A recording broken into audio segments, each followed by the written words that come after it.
Hey humans, it's Hannah. Welcome back to the second channel. Again, I am so sorry that I have been gone from this channel. I am back. I'm gonna try to come back to consistency on this channel because I think I only have like 6 videos up before I took a little hiatus, and I'm just so sorry.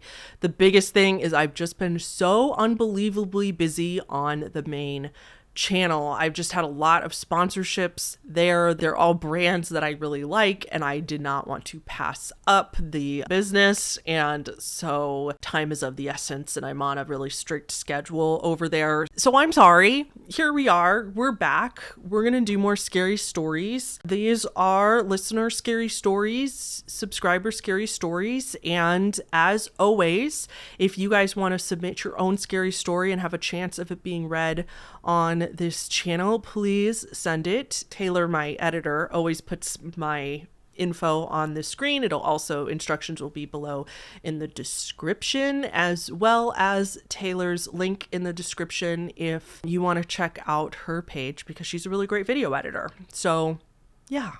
Okay, let's just get right into it. Let's do it. I don't want to talk anymore. I want to read your guys' stories. Okay. Story 1 starts, "Hi Hannah, my name is Eli, them pronouns. I'm a big fan of your channel and I'm so excited to get to see more from this second channel. I don't have a necessarily supernatural story to tell, but I do have a story that I think you'll find interesting. I'm going to leave a little bit of context out until the end, but I hope it'll all make sense as we go along. It is a real short story, so I think we should be good. This story is about my dad and takes place a little over 20 years ago. My dad worked as a bus driver in our city for many years. He is now retired, and at the time of this story, he had been on the job for about 15 years. Because of his seniority, he basically had the pick of the lot of his line, what route he drove and at what time. Thank you for clarifying. For a number of years, he had the same route at the same time, and he loved it. He made friends with his passengers. He knew that part of our city like the back of his hand, and he just enjoyed the work. Now, skipping to right before the main impetus of our story, it was time once again for my dad to pick his next line. I don't know the exact details, but for some reason my dad couldn't get his normal line and in fact ended up with one of the worst lines in his depot. At the time, this may have seemed like a shitty thing because he'd be stuck in this new line for a few months, but little did we know this could have possibly saved his life. Remember I said I was leaving out a bit of context at the top? Well, that context is the fact that this happened in early September 2001, and my dad lived and worked in New York City. See where I'm going with this? Oh my gosh. My dad's bus line, which he had held for a number of years up until this point, was the 9 a.m. bus in front of the World Trade Center. The person who took my dad's line was the only person from the MTA who got hurt on the job, but thankfully it was only a minor injury. I don't remember the day all that well, as I was just only about 4 years old when 9/11 happened. Oh my God, does that make me feel old? Because I think I was 12. Math. I was 10, never mind. But still, that makes me feel old. But I've heard this story and many others like it 1,000 times. There's stories of people who worked in the World Trade Center who got stuck in traffic just a bit too long or had to stay home from work because their kid was sick, and even one person who got trapped in their apartment's elevator, and all because of these little coincidences. They weren't there when the towers came down. I don't know what I believe in about fate or religion or forces of the universe, but stories like my dad do lead me towards thinking that there's something greater out there. It might sound corny, but it feels like something protected my dad that day. And even if that force may have just been a coincidence and nothing else, I'm still forever grateful that he's still safe and here today. Oh, also, just another weird side note about the story. The driver who took my dad's line was a friend of his, and weirdly enough, he was practically my dad's twin, so much so that when showed a picture of him with my mom, my Bubba, dad's mom, thought it was a photo of my dad. I think the universe said, if we can't have one bald, fat, bearded Jewish guy there, we'll just have another. The other driver is still okay to this day, thank God. Thanks for reading my story, and I can't wait to hear more from this new channel. And that was from Eli. Thank you, Eli. I do have just a constructive note about your story, just because I want to be careful with the like fate language when talking about this kind of stuff, because I get really frustrated with this when I'm reading. I watch I Survived a lot, you know, that A&E show. I think I've seen every episode of that show, and I love that show. And I do believe that survivors have every right to say that God saved me or whatever. Like, that's really what they believe, and I get it. But I just think it's so unfair to people that didn't survive. And it just feels like, okay, what did I do to deserve to not get, why didn't I get a guardian angel? You know what I mean? Like, it's just like that fine line there. And I just want to say that, because if there's anybody listening who has lost a loved one through this event, I just know that that would be very hurtful to them to hear something like that. But Eli, I don't want to hurt your feelings either. Like, I really hope that does not come off as mean, because I don't mean it like that at all. I am so glad that your dad was okay. The timing and the circumstances worked out that he wasn't there, right? Like, I'm so glad. Like, that would have been heartbreaking, and I don't wish that on anybody. And I totally understand where you're coming from, and I think I would feel the same way if it were my dad or my loved one. I think a lot of it just comes down to luck, and some people, you know, the 3,000 some people that were not lucky, if that makes sense. So I really hope I'm interpreting your story right. I do not mean any offense by this whatsoever. I just want to be careful with other people that were not as lucky. Okay, let's move on to story number 2. This story is from Marin. So this is, hi, my name is Marin. I am so excited for this new channel. More Hannah content is good content to me. I've never written into anything like this before, so here goes. That really shows you how far behind I am on these stories, because a bunch of these people in the stories are saying, like, I'm excited for your new channel. And they probably gave me this a long time ago. So anyway, okay. I grew up the daughter of a doctor and a college professor, and the general agreement within my family was that skepticism is best, so I never really believed in ghosts or spooky things all that much. That started to change when I flew out of the country to visit with a longtime internet friend living in the UK. It was already a little spooky there in the late autumn, cold, misty, damp. Everything in the area felt very old, and if you have been to London, you might be familiar with the vibes. I wish I had the words to articulate. I've never been to London. It is definitely on my list, though. I really, really want to go. From footage I've seen of it, I can understand what you're saying. London's always aesthetic, right? My friend lived in a small, cozy apartment. So small and so cozy that the bedroom was really more of a nook blocked off from the kitchen by a wall with no door. From the bed, you could see out into the main area, and you could also see the front door. There were 2 windows, one in the living area and a tiny one in the kitchen. On the 3rd or 4th night of my visit, I woke very suddenly in a daze. Everything was very quiet, but I was experiencing a very strange sensation. The sort where you know something isn't quite right, but you don't know what. If you've ever been able to just sense that someone else was present in a room without hearing or seeing them, it was like that. I sat up and squinted. It was dark, but not pitch black, because there was a little bit of light from the street coming in through the window. I almost screamed when I saw the unmistakable shape of a human, a dark shadow just standing there in the middle of the living room. I shook my friend awake, trying not to freak out, and told her there was somebody in the apartment. She sat up to look too, totally still and quiet, and I was really surprised by how calm and chill she was. I figured she just must be frozen in fear, but apparently that was not the case. When I looked from her back to the living room, the figure was gone. It turned out that she was a lot braver than me. I was shaking and practically in tears. I would have been too. But she got up, turned on all the lights, and inspected her apartment. The door was shut and securely locked, her windows closed and latched. I swore up and down that I really did see something and that someone was definitely there, and that she had to look in all the nooks and crannies, maybe even the bathroom, because they had to be hiding. After all, she saw it too. She looked at me square in the eye and said, "No, that just happens sometimes. We should try to go back to sleep." The look I would have given my friend if they said something like that after we both saw a dark figure in the middle of the room in the middle of the night. Oh my God. There was a cemetery kitty corner to her building. Of course there was, which she pointed out to me with a very casual, so it's pretty much to be expected. Sure.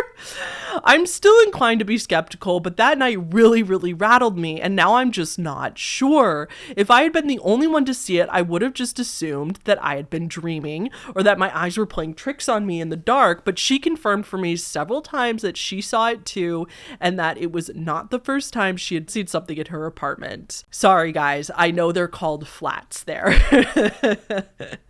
I think most people know both terms. 0 out of 10 would not recommend, but at least I got a story out of it, I guess. Love everything you do, Marin. Thank you so much, Marin. I think your reaction would have been mine. It reminds me of the kids I used to babysit for lived right across the street from a cemetery. And it was so funny because when the kids were really little, after they were in bed and mom and dad came home and I was like chatting with them about how the night went, they would tell me that they were starting to say really creepy things, but they were pretty sure it was just kids being kids and saying weird things. But she would say that the younger toddler would sometimes talk about like seeing a ghost or seeing a guy in the house. And Mom told me straight up, she's like, if you ever see a ghost while you're here, I don't want to know. Don't even tell me about it, because we already are a little paranoid about the cemetery, like just a few feet away from us. So if you ever see anything weird, we don't want to know. If there's a ghost here, we know we didn't see anything. You know what I mean? And that just reminds me of that, because it's like your friend knew exactly what you saw. And she was just like, yeah, it happens. So, oh, that's so funny. All right, let's move on. This is story number 3. This one says, hi, Hannah. I hope you're well. I'd like to stay anonymous, but you can call me A. I have 2 stories for you. One is a let's not meet kind of a story, and the second is a funny paranormal one. Even if this doesn't make it in a video, I hope you enjoy reading them. I'm not a native English speaker, so please forgive any mistakes. Your channel is great, by the way. Thank you so much. So my first story happened more than 10 years ago, but it taught me a very important lesson. Trust your gut. Trigger warning, non-descriptive mentions of SA. Okay, thank you so much for the trigger warning. So FYI, you guys, skip to the next story if you would not like to hear about any mentions of SA. At the time, my mom needed to lose weight for health reasons, so we made an appointment with this very prestigious dietitian. He was the guy to go to, and everyone told us how the weight would just drop off. Later, we learned this to be true, but he would prescribe heavy weight loss medication to every patient. But I digress. I was a teen, around 16, and I wanted to lose weight as well, so I decided to get me an appointment too. His office was located in the city center at the top of a high rise and was quite fancy. When we arrived, the waiting room was packed with patients waiting, mostly women, and we waited for a while. Then he showed up and called my name. He was this chubby, kind of bald old dude. My mom and I got up and he immediately raised his hand and said, "No, just you. I only see the patient. She can come when it's her turn." Eee. Yeah, I don't like that. That's weird, especially because you're underage. You're 16. You should be able to have your parent come in. Now that already pissed me off. Yeah, I don't like being told off or being rude for no reason. I also didn't understand why I couldn't bring my mom with me, since even for a very private appointment like gyno exams and whatnot, you can take someone with you. But I was a teenager and just decided to go along with it. Now here's where things start to get really off. Oh no, I'm scared. The red flags are red flagging. I know you didn't know at the time, but him just handing out pills to make people lose weight, like in order to get him this good reputation as a dietitian, is so unethical. That is so messed up. It reminds me of Requiem for a Dream, you know, where the mom just goes to the doctor and they're just like, here's some pills that are going to make you addicted and terribly ill. Have fun. Ugh. Okay. I'm creeped out already. He leads me down this super long hallway with really loud music playing. His office is all the way down at the end of the hall, quite far from the reception. Once I get in, he tells me to drop my bag at the entrance and take a seat. His desk and chair are also quite far from the door. So I sit and do my appointment. He's a bit creepy. He tells me he will make me look like a princess, ew, and prescribes me some meds. At the door on my way out, he holds the handle and waits for me.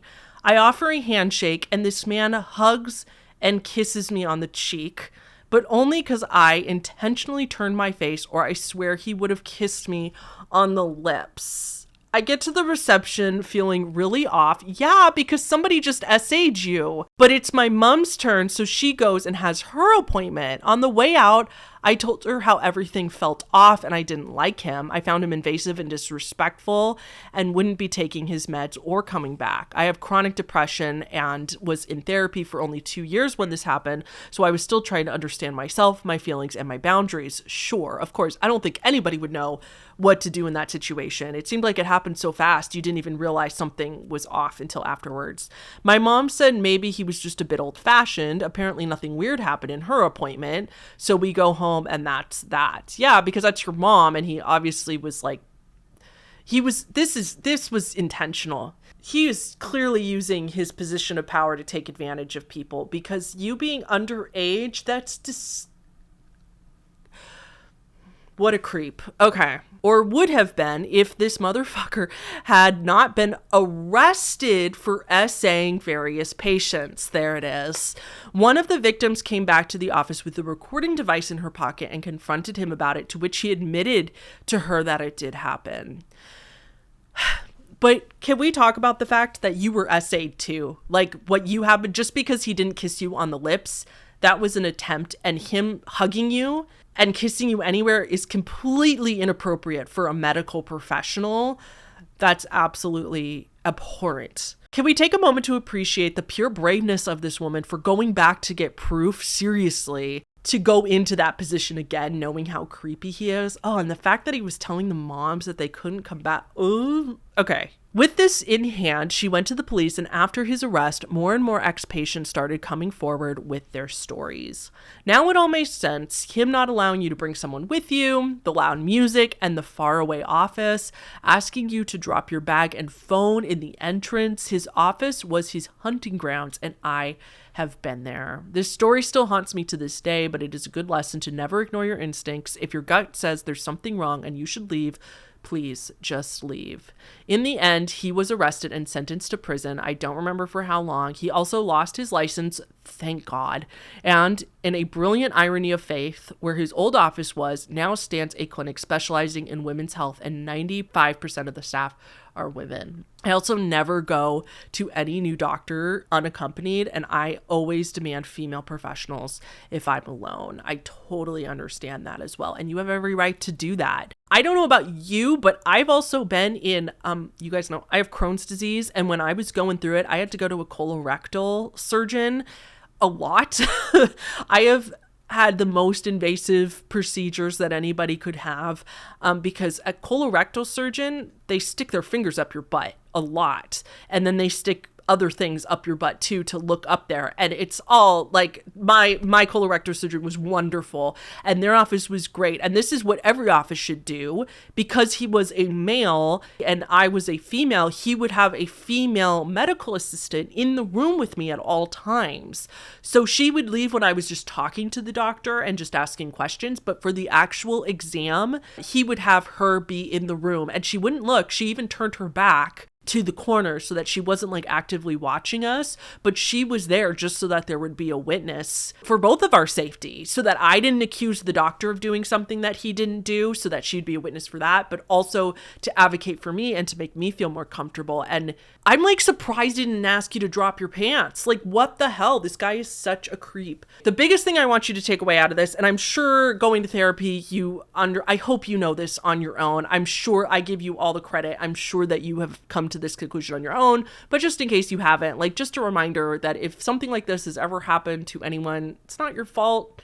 Creeps are being creeps, and it's not your fault that they're creepy. Like, all you did was go to an appointment. You didn't do anything wrong in this situation, and neither did all those other women. Okay, I'm getting off my pedestal now, and I'm going to go back to your next funny palate cleanser, is what you said is the next story. So, okay, let's move on to that. This is the story of how I ended up with the most blessed PlayStation in history. This was a long time ago. I was probably around 10 at the time. My dad used to say he could feel paranormal things, like a presence that followed him from time to time. He also used to say that he could feel something tickling his feet at night. And more than once, he felt the mattress fall, as if my mom had just gotten into bed just to turn and see nobody there. Now, my dad used to go heavy on drinks sometimes, so that's where I think this comes from, even though he would say that he felt this even when he didn't drink. Well, my easily spooked Catholic mom was having none of that, so she called a priest to bless our home. At the time the priest arrived, it was just me, my brother, and our mom. My dad and the other sister were out. So we just stand there following this dude spraying holy water and praying around the house. That is, until he looks into my brother's room and sees our PlayStation. I swear to you, this man made a straight line to the console and sprayed not once, but twice while praying. My brother and I are both trying our best to hold it together and not burst out laughing. Even my mom was having a hard time keeping it together. When the priest left, we ran to dry the PlayStation, and fortunately it was still working. That's what I was afraid of. It was like, don't get that thing wet. What are you doing? We don't know why exactly he decided to bless this PlayStation so hard, but after that, my dad never felt anything else, or what I think it's more likely, he just stopped telling my mom that she shares her bed with the ghost. Either way, I got to boast at my Catholic school that I had the holiest PlayStation ever. Thank you for reading. And that was, again, from Anonymous or A. Oh my God.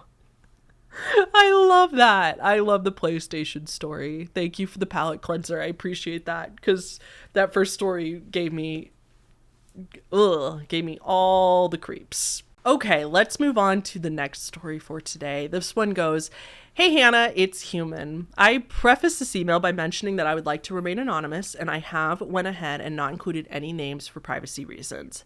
Thank you so much. This most previous Halloween, I decided to go out with my boyfriend and some of his friends. We are all in college, so we hit up our local college's bar district for the night. We all dressed up and had a really fun time just drinking, dancing, and socializing. About an hour into our night, we left the bar we had been drinking at to go to another one. In order to get to the other bar, we had to cross a street. As we were waiting for cars to pass before we crossed, I got the strangest feeling when I noticed a man standing in the middle of the road. I have a fairly decent intuition and can usually tell if someone's vibe is off, and this guy instantly set off alarm bells in my head.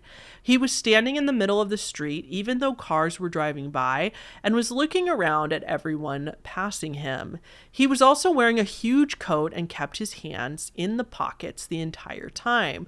To be fair, it was pretty cold outside, probably around 50 degrees, so realistically, he was probably just cold, but he still made me nervous. Sorry, correction, I will say that was 50 degrees Fahrenheit. If anybody is listening in a country where they do Celsius, 50 degrees Fahrenheit, which would be kind of cold. I know that's unrealistically hot if you're in Celsius, but just FYI for anybody wondering. The group I was with ended up passing the guy without incident, and I remarked to everyone that he sketched me out a bit. Everyone said he was probably just drunk and was harmless, and that we were in a big group, so we had nothing to worry about. I brushed it off and we continued to drink at this bar. After a short time of being at this bar, I noticed the same guy pacing around outside of the bar. This made me really nervous, and I pointed it out to my boyfriend, but of course, when he went to look outside, the guy was gone. Eventually, we decided to go to another bar 2 doors down. We all crammed into the little booth and had some more drinks. Then, of course, the same guy sits at the table right next to us. The whole time he keeps looking at me. I'm a young woman in my early 20s, so the fact that he kept looking at me made me very uncomfortable and nervous. Just like earlier in the night, he still had on his big coat with his hands in his pockets.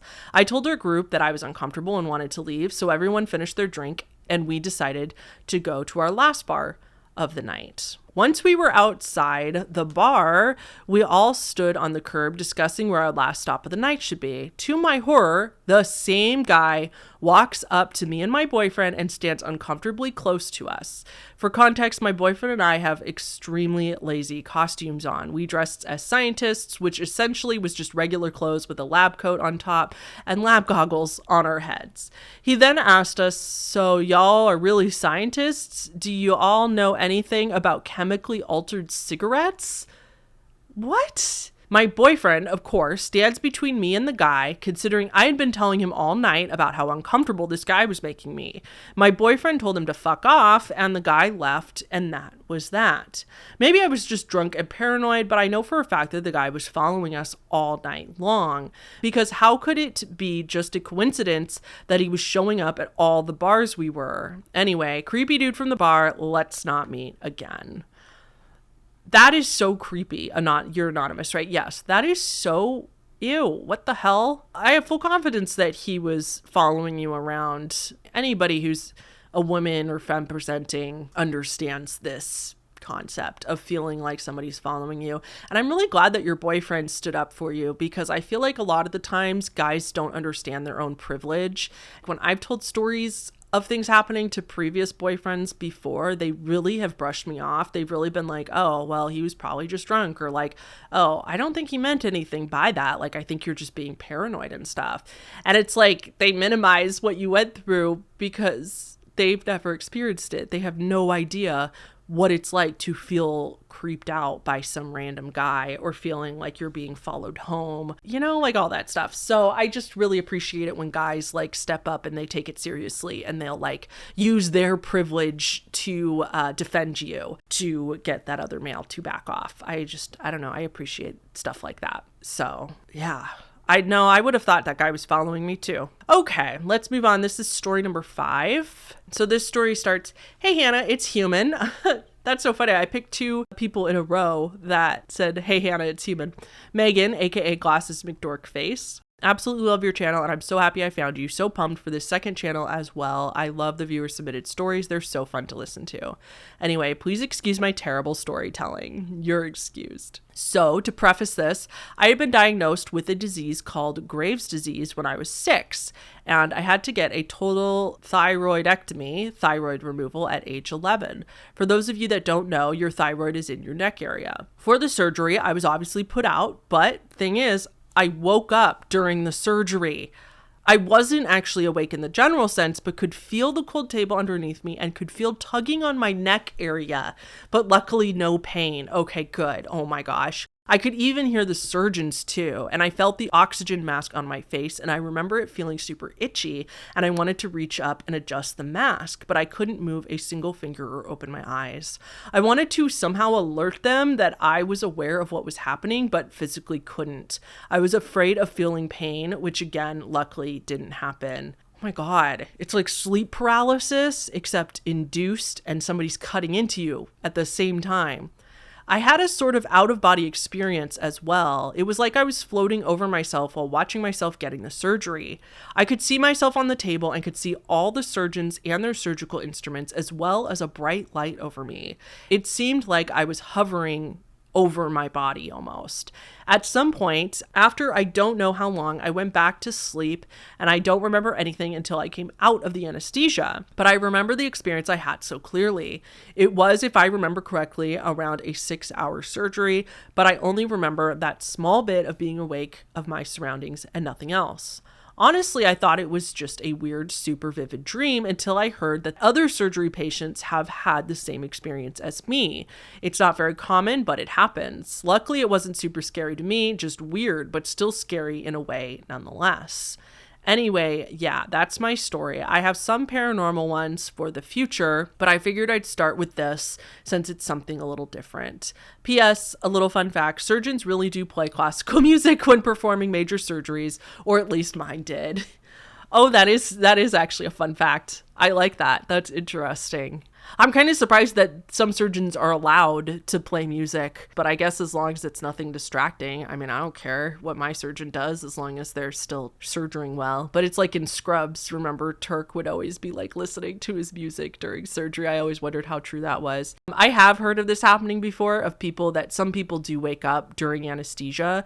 Usually though, the surgeon realizes that you are waking up. Your anesthesiologist can usually tell based on your vitals, and usually they can like put you back under really quick.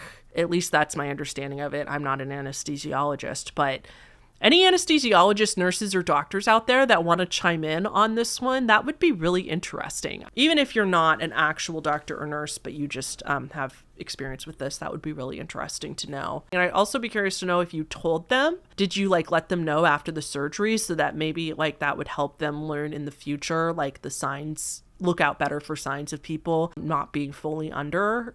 Because that's like obviously not cool. Like they need to fix that. I would freak out. And are you terrified now to like go under again ever? Again, I don't want to assume you don't already know to do this. You probably do, but definitely tell your next anesthesiologist before you go under, like let them know that this happened, because they'll be able to watch better. They'll watch you better, and they'll be able to probably hopefully adjust your drugs so that that doesn't happen again, because worst nightmare for a lot of people, including myself. Okay, this is the 6th. This is going to be our final story for today. This one goes, Dear Hannah, I'm going to preface this story by stating outright that it did not happen. It couldn't have happened. And if it did happen, the implications are concerning to say the least. It didn't happen, and yet every word I'm about to write is true. Intrigue. I live with schizoaffective disorder. For those who aren't aware, it's sort of like a lovely little mix of schizophrenia and bipolar disorder. You get the hallucinations and delusions, you get the mood instability, truly the greatest hits of mental illness. I'm well medicated now, but I haven't always been. I used to see and hear things quite a lot. Unfortunately, one of my most common recurring visitors was a very, very tall, very, very thin man whose face I would never see. I know, but I'm in my 30s and Slenderman wasn't a thing yet. I wish my hallucinations could have been more creative for the sake of future me having to tell this story, but what can you do? He was easily tall enough to look into my second story window at the house where I grew up. I frequently saw him as a shadow at the edge of the yard, just barely failing to blend in with the trees and telephone poles. I would feel him at the window. Worst of all, I would suddenly become certain that I had seen him without having actually done so. He would simply slip into my mind's eye. I'm getting goosebumps reading this. He haunted me off and on for the vast majority of my life. I'm getting goosebumps because I know when you have some sort of schizoaffective disorder, the hallucinations and the delusions, I know, obviously I don't know, like I've never experienced it, but knowing that they're so unbelievably real, like as if they're right in front of you and you can touch them, the human brain is wild. Like that's all I'll say. Okay, moving out of my parents' house coincided with getting my meds in order. As a result, when I finally made my way to my current home, I stopped seeing and hearing things almost entirely. All the things that haunted me were in the past, scary stories to tell friends around campfires and nothing more. 5 or so years after I moved out, and one day I had a dream. In that dream, I was asleep on the balcony of my 3rd floor apartment, dozing happily in the warm sun. Suddenly, softly, calmly, almost politely, a voice simply said, "Hey." I snapped my head to the left. There, floating in the air, was my bedroom window with a long-fingered hand pressed against it. Below the hand was the top of a head, blurred and difficult to see, as if the glass was smudged. This person was too short to look in the window and had reached up to touch it. After a beat, they pulled their hand back and slammed it into the window with the hollow sound of skin on glass, and I snapped awake. When I opened my eyes, I was in bed looking directly at my bedroom window and screaming in horror. There was, of course, nothing there. I didn't get any more sleep that night. I would be amazed if you had. A few weeks later, I dreamed again. This time, the smudged figure from before was jumping up and down rhythmically, as if trying to see over the sill and into my bedroom. That same soft, calm, polite voice was repeating a sentence on every jump. I found you. Oh my God. Again, I wake up staring directly at my window and screaming. Ah! A few weeks after that, I had another. It was virtually the same dream as the last, with the exception being that the repeated phrase of the blurred being was different by a single word. It now chanted, "I loathe you." For a third time, I woke up screaming and staring at my window. This sounds like it's out of a horror movie. There was a fourth dream wherein I heard the sounds of something crawling through my apartment. Simultaneously, I heard something bumping the ceiling and scraping along the floor. It sounded like I imagined it would sound if a 12-foot tall person had to stoop and crouch through a 9-foot tall hallway. I snapped awake just as the sounds reached my bedroom door, and this time when I awoke screaming, I was staring directly at the knob. The fifth and thus far final dream started identically to the fourth. This time it opened the door. A long, thin arm pushed the door open, and a stooped, blurred figure took its first difficult step into my room. I woke up screaming, and my bedroom door was open. After that, I started sleeping with a sleep mask and headphones on. No sights I don't want to see. No sounds I don't want to hear. And not a single night terror or nightmare about the blurred being sense. It's easy to dismiss the dreams as just dreams, and that's what I do. That's what I have to do. The thing is that something has been stuck in my head about these events for a long time, and just recently I finally understood what.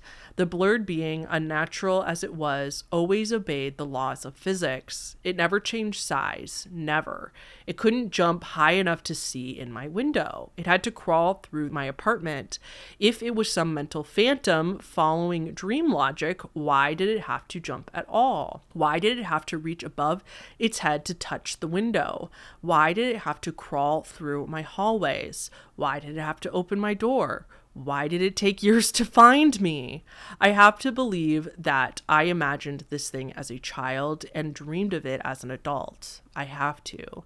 To break the tension, let me say, thanks for all the scary, demented fun you've brought me over the years. If you read this, it'll just about make my year. That is from somebody that just calls themselves K. Well, that story just blew my mind whole.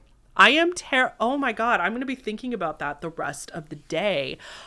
I also, about the Slenderman thing, like you saying that Slenderman wasn't a thing yet. I do believe you, because I don't know if people that have the same schizoaffective disorder ever see similar hallucinations, but doesn't that just seem like something that would happen?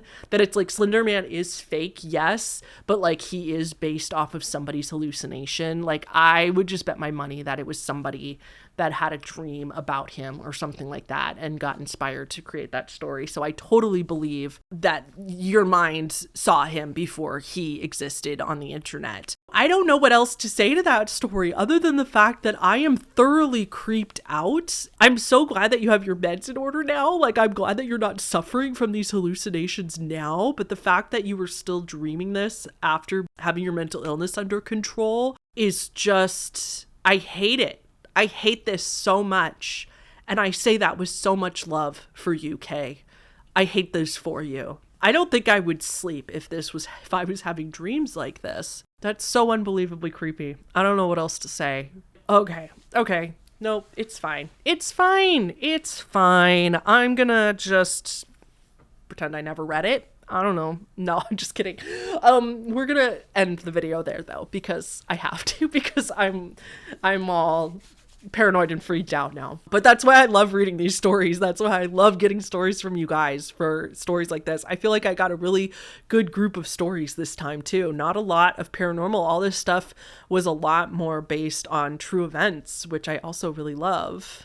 Okay, friends, that is going to be it for our scary stories today. Thank you guys so much for watching, and please like the video, leave me a comment to help keep this second channel growing. Like I said, I will try not to be gone for that long again. I do try to post very minimum 2 videos a month on this channel. The goal is weekly, but let's be honest. I'm going to be honest with myself. I'm not sure if that's going to happen, but I would like to consistently post 2 videos every month on this channel. So please subscribe, because that's all that we do on this channel is read your stories. So, okay guys, thank you so much for watching, and I will see you all in the next one. Okay, bye.